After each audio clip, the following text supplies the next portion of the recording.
Мен бала күнімде естушедім. Біздің қазақ сартты көрсе күлішеді. Ең дұрайын, кең қолтық, шүлдіреген тәжік, арқадан үй төбесіне салам деп қамыс артқан, бұтадан қорыққан, көз көргенде әке үке десіп, шығып кетсе қызын боқтасқан, сарт-сұрт деген осы деп. Ноғайды көрсе, оны да боқтап күлішеді. Түйеден қорыққан ноғай атқа мінсе шаршап, жаяу жүрсе демін алады. Ноғай дегенше ноқай десеңізші. Түкке ыңғай келмей тұғын, солдат ноғай, қашқын ноғай, башалшық ноғай деп. Орысқа да күлішеді. Ауылды көрсе шапқан, жаман сасыр бас орыс деп. Орыс ойына келгенін қылады деген. Не айтса соған нанады, ұзын құлақты тауып бер депті деп. Сонда мен ойлаушы едім. Ей Құдай-ай, бізден басқа халықтың бәрі ан тұрған, жаман келеді екен. Ең тәуір халық біз екенбіз деп. Әлгі айтылмыш сөздерді бір үлкен қызық көріп, қуанып күлішедім.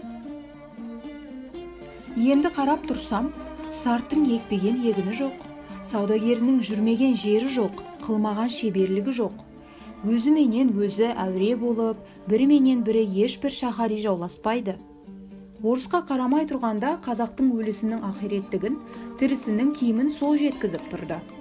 Әке балаға қимай тұғын малыңды кірелеп, сол айдап кетіп тұрды ғой.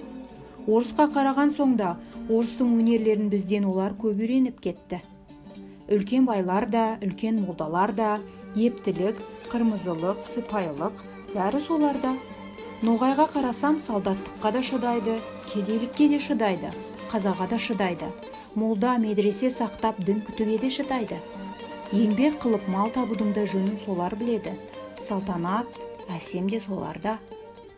Оның малдарына құзғын тамағымыз үшін біріміз жалшы, біріміз қош алушымыз.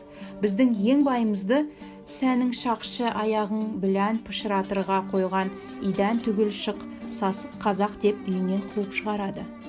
Оның бәрі бірін-бірін қуып, қор болмай шаруа қуып, өнер тауып, мал тауып зор болғандық әсері.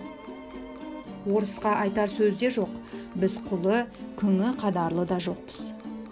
Бағанағы мақтан, бағанағы қуанған, күлген сөздеріміз қайда?